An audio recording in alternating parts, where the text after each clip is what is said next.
ஜெய் பீம். எல்லோருக்கும் வணக்கம்.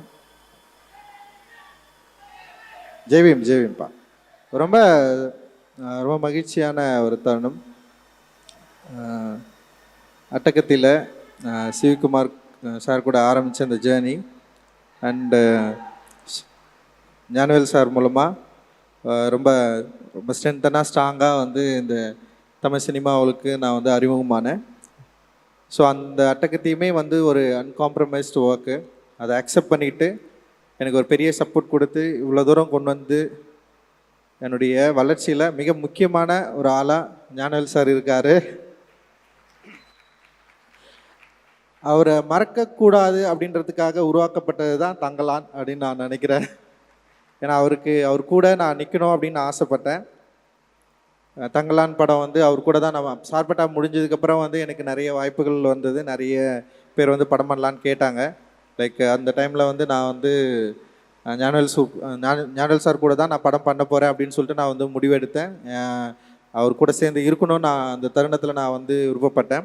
இந்த படம் ஆரம்பிக்கிறப்ப கூட நிறைய பேர் வந்து என்கிட்ட பேசினாங்க, ஏன் ஞானவேல் கூட ஒர்க் பண்ணணும், நிறைய ப்ராப்ளம் இருக்குது அதெல்லாம் சொன்னாங்க. ஆனால் வந்து நான் அவர் கூட பண்ணணும்னு சொல்லிட்டு நான் முடிவெடுத்துட்டேன். ஏன்னா எனக்கு தோணுச்சு அது அப்படி இருக்கணும் அப்படின்னு நான் நினச்சேன். எனக்கு வேறு எதுவுமே தோணலை, ஞானவேல் சார் கூட நிற்கணும் அப்படின்ற மாதிரி எனக்கு தோணுச்சு. ஸோ அவர் கூட நான் நின்னேன். அண்டு அப்படி நின்னதுக்கு அவர் செஞ்ச விஷயம் வந்து சாதாரண விஷயம் இல்லை அப்படின்னு நான் நினைக்கிறேன். தங்கலான்ற ஒரு படம் வந்து நான் இப்படி எடுக்க போகிறேன், இந்த மாதிரி ஒரு ஸ்கிரிப்ட் அப்படின்றப்போ வந்து பட்ஜெட்டில் வந்து சில பிரச்சனைகள் இருந்தது. ஆனால் வந்து ஞானவேல் சார் வந்து படம் முடிகிற வரைக்கும் லைக் வந்து எந்த பிரச்சனையும் இல்லாமல் அண்ட் வந்து நான் நினச்ச ஒரு படத்தை ஒரு அன்காம்ப்ரமைஸ்டாக எடுக்கிறதுக்கு பெரிய சப்போர்ட் பண்ணியிருக்காரு. அண்ட் வந்து இது வந்து ரொம்ப சாதாரண விஷயம் இல்லை, அண்ட் வந்து பெரிய விஷயம் சார். அண்ட் வந்து நீங்கள் சப்போர்ட் பண்ணதுக்கு வந்து என்னுடைய மிகப்பெரிய நன்றிகள். அந்த நன்றியை நான் வெற்றியாக கொடுக்கணுன்னு தான் ஆசைப்பட்றேன். உண்மையிலேயே வந்து ரொம்ப சுயநலமாக இருக்கக்கூடாதுன்னு நான் நினைக்கிறேன். ஏன்னா வந்து ஒரு டிரெக்டராக சில ஆர்டிஸ்டிக் ஃப்ரீடம் இருக்கும். அந்த ஃப்ரீடமை நான் யூஸ் பண்ணிக்கணும் மட்டும் நான் நினைக்கல. இதை ஒரு தயாரிப்பாளராக நீங்கள் என்னை நம்பினதுக்கு, ஒரு அண்ணனாக என்னை நீங்கள் வந்து நம்பினதுக்கு, அண்ட் ஒரு தம்பியாக உங்களுக்கு ஒரு வெற்றியை கொடுக்கணும்னு சொல்லிட்டு நான் வந்து ஆசைப்படுறேன். நிச்சயமாக இந்த படம் உங்களுக்கு ஒரு நீங்கள் நம்ம நினைக்கிற ஒரு வெற்றியை கொடுக்கும் அப்படின்னு நான் நம்புகிறேன். அந்த வெற்றியை உங்களுக்கு வாங்கி தருவேன் அப்படின்ற ஒரு பெரிய நம்பிக்கை எனக்கு இருக்குது. ரொம்ப மகிழ்ச்சி எனக்கு வந்து நீங்கள் சப்போர்ட் பண்ணது. ஏன்னா ஒரு தயாரிப்பாளராக நான் பார்க்கல, அண்ட் வந்து ஒரு மிகப்பெரிய எனக்கு ஒரு சப்போர்ட்டராக தான் நான் பார்க்குறேன். Thank you Gnanavel sir. And Gnanavel sir கூட இருக்கிற நேஹா மேடம் அண்ட் வந்து தனஞ்சயன் சார், அந்த டீம் எல்லாருக்குமே வந்து ஸ்டுடியோ கிரீன் டீம் எல்லாருக்குமே பெரிய நன்றிகள். நிச்சயமாக இந்த படத்தை வந்து சரியான இடத்துல நீ கொண்டு போய் சேர்ப்பீங்க அப்படின்ற பெரிய நம்பிக்கையோடு இருக்கிறோம். அண்டு ரொம்ப தேங்க்யூ. அண்ட் அவருக்கு சப்போர்ட்டாக இருக்கிற சக்தி உங்களுக்கும் என்னுடைய நன்றி. அண்டு ரொம்ப தேங்க்ஸ். அண்டு என்னென்னா சினிமாவை நம்ம பார்க்குறோம். சினிமா வந்து நம்ம லைஃப்பில் வந்து பயங்கரமாக ஒரு இன்ஃப்ளூயன்ஸ் பண்ணுது. ஸோ அந்த சினிமாவை எப்படி பயன்படுத்தணும், சினிமா என்னவா இருக்குது அப்படின்றத வந்து ஒரு என்ன சொல்கிறது, நான் காலேஜ் ஆஃப் ஃபைன் ஆர்ட்ஸ் படிக்கிறப்போ அந்த சினிமாவை சரியாக புரிஞ்சுக்கிட்டு தான் நான் சினிமாவுக்குள்ளேயே வந்தேன். நான் ஏதோ கமர்ஷியல் திரைப்படங்களை பார்த்து இல்லை வந்து நிறைய டைரக்டர்ஸ் வந்து சொல்லுவாங்க, சின்ன வயசுலேருந்தே படம் பார்த்தாங்க, சின்ன வயசுலேயே தியேட்டருக்கு போவாங்க, படமாக பார்த்துட்டு இருப்பாங்க, பார்த்து படம் பண்ண வந்தேன்னு வந்து சொல்லுவாங்க. ஆனால் நான் அப்படி இல்லை. நான் காலேஜ் ஆஃப் ஃபைன் ஆர்ட்ஸ் உள்ளே போனதுக்கப்புறம் தான் ஃபர்ஸ்ட் டைம் ஃபிலிம் ஃபெஸ்டிவல்னு சொல்லிட்டு ஒன்று நடத்துனாங்க. அந்த ஃபிலிம் ஃபெஸ்டிவலில் நான் பார்த்த உலக திரைப்படங்கள் தான் என்னை வந்து உருவாக்குச்சு. நான் இங்கே வந்து நின்றுருக்கேன். அதில் முக்கியமாக சில படங்கள் இருக்குது, children of heaven, life is beautiful, cinema paradise, ஒரு ரன் ரன் சொல்லிட்டு இந்த படங்கள் எல்லாத்துக்கும் ஒரு ஈரானிய திரைப்படங்கள். இந்த படத்தில் எல்லாத்துக்குமே என்னென்னா ரொம்ப சோஷியலாக அந்த சமூகத்துடைய பிரதிபலிப்பாக அந்த திரைப்படங்கள் வந்து இருந்தது. அந்த திரைப்படங்களை பார்க்குறப்போ எனக்கு வந்து நான் ஒரு ஓவியராக இருக்கிறப்போ இந்த ஓவியம் அப்படின்ற மீடியம்லேருந்து ஏன் வந்து ஃபிலிமுக்கு வரணும் அப்படின்றத வந்து அந்த படங்கள் பார்த்ததுக்கப்புறம் தான் எனக்கு வந்து தெரிஞ்சுது. ஸோ நம்ம வந்து படம் எடுத்தால் நம்முடைய பிரச்சனைகளை வந்து பிரதிபலிக்கலாம், நம்ம லைஃப்பை வந்து பேசலாம், நம்மளுடைய சொல்லப்படாத கதைகளை வந்து நம்ம வந்து சினிமாக்குள்ளே சொல்லலாம். அண்ட் சினிமா வந்து ரொம்ப ஒரு பாப்புலராக பவர்ஃபுல்லான மீடியமாக இன்றைக்கி வந்து இருக்குது. அந்த மீடியமாக நம்ம வந்து கையில் எடுக்கிறப்போ நம்மளுடைய பிரச்சனைகளை, நம்ம சொல்லப்படாத அந்த வரலாறை மக்கள்கிட்ட ஈஸியாக கொண்டு போய் சேர்க்குற ஒரு டூலாக இந்தியாவில் சினிமா இருக்கிறதுனால தான் நான் சினிமாவை தேர்ந்தெடுத்தேன். சினிமாவை நான் தேர்ந்தெடுத்தேன், சினிமா என்ன தேர்ந்தெடுக்கலை. நான் அதை வந்து உங்களுக்கு நான் சொல்ல விரும்புகிறேன். நான் ஏன்னா இங்கே சொல்லப்படாத கதைகள் நிறைய இருந்தது, எழுத்து வடிவிலே எழுதப்படாத கதைகள் இருந்தது, வரலாற்றிலேயே குறிக்கப்படாத நிறைய பகுதிகள் இருந்தது. வரலாறை படிக்கிறப்போ என்னுடைய இந்த வரலாற்றில் நான் யார் என்பது எனக்கு ஒரு மிக முக்கியமான கேள்வியாக இருந்தது. இந்த வரலாற்றில் நான் ஏன் வந்து இப்படி இருக்கிறேன், எனக்கு ஏன் இந்த மாதிரியான பிரச்சனைகள் இருக்குது, என்னோட சேர்ந்து என்னோட மக்களுக்கு ஒரு பெரிய பகுதி மக்களுக்கு ஏன் இப்படி ஒரு அநீதி இழைக்கப்பட்டிருக்கு, ஏன் வந்து இங்கே ஒரு செப்பரேஷன் இருக்குது, ஏன் இங்கே இவ்வளவு பாகுபாடு இருக்குது, ஏன் இங்கே இவ்வளவு பிரிவினை இருக்குது, இந்த கேள்விகளுக்கான பதிலை வந்து வரலாற்று ரீதியாக நம்ம தேடுறப்ப பார்த்தீங்கன்னா வரலாறு என்பதே வந்து ஒன் சைடடாக இருக்குது. வரலாறு வந்து இந்த பாதிக்கப்பட்ட மக்கள் சைட்லேருந்து பேசவே இல்லை, அவங்களோட லாங்குவேஜ் இல்லவே இல்லை, அவங்களோட குறிப்புகள் இல்லவே இல்லை. ரொம்ப தேடி தேடி வந்து நம்ம பார்க்குறப்ப வந்து நமக்கு வந்து ஏமாற்றம் தான் மிஞ்சுது. அதுபோல தான் சினிமாக்கள்லேயும் என்ன மாதிரியான படங்கள் எடுத்துகிட்டு இருக்காங்க, ஏன் இப்போ இந்த மாதிரியான மக்களுடைய லைஃப்பை வந்து பேசவே இல்லை அப்படின்ற ஒரு பெரிய ஒரு தேடலோடு தான் நான் வந்து வந்தேன்.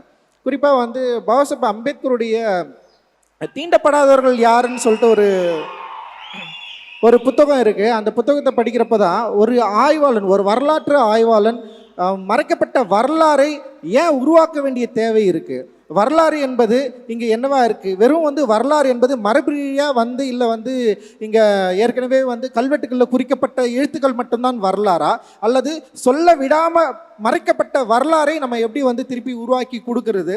ஸோ ஒரு வரலாற்று ஆய்வாளனுக்கு அவனுடைய உணர்வும் அவனுடைய கற்பனையும் எவ்வளோ முக்கியம். அப்படி இருக்கிறப்ப அந்த உணர்வு அப்படின்றது வந்து தான் சொல்லப்படாத இருக்கிற பக்கங்களை தேடி கண்டுபிடித்து தன்னுடைய கற்பனையினுடைய உத்தியால் அதை மீள் உருவாக்கம் செய்கிறது வந்து இந்த சமூகத்துக்கு மிக முக்கியமான தேவை அப்படின்றது வந்து அவர் ஒரு டிக்ளேர் பண்ணுறாரு.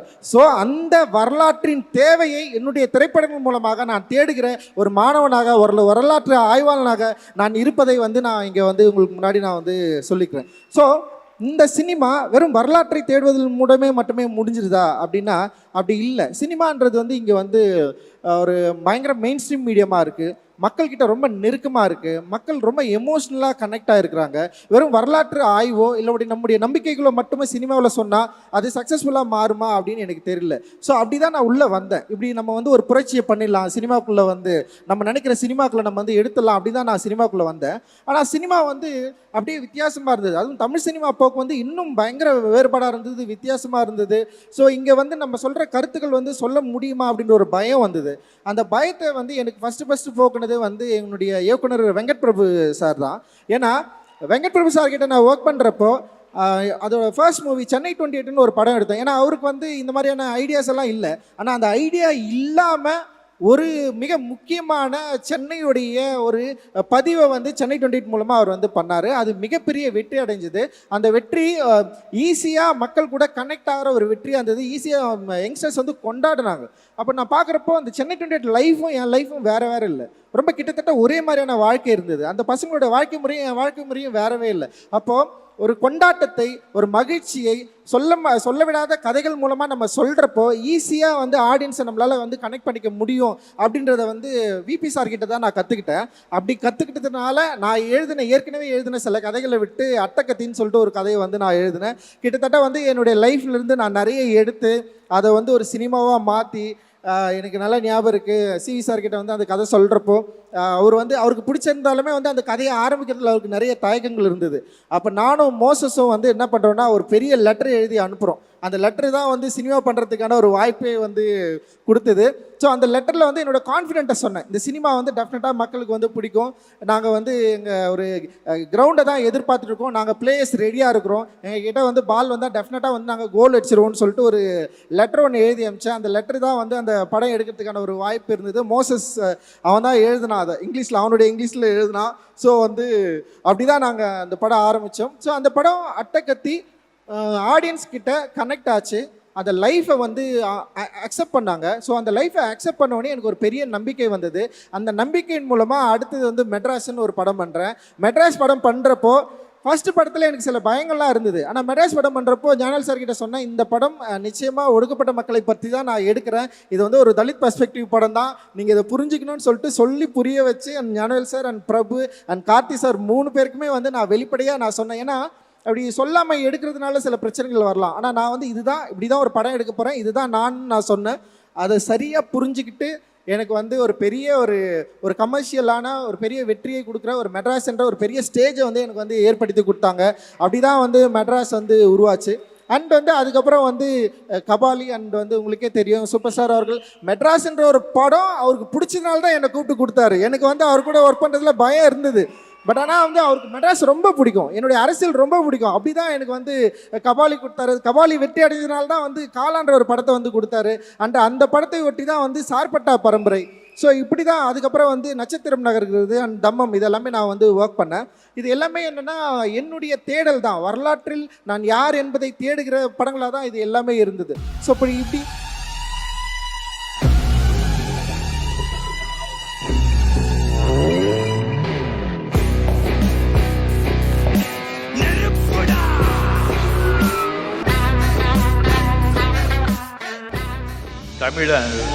தமிழ் பேசுனா மட்டும் தமிழ் வளராதுங்க. தமிழன் வளர்ந்தாதான் தமிழ் வளரும்.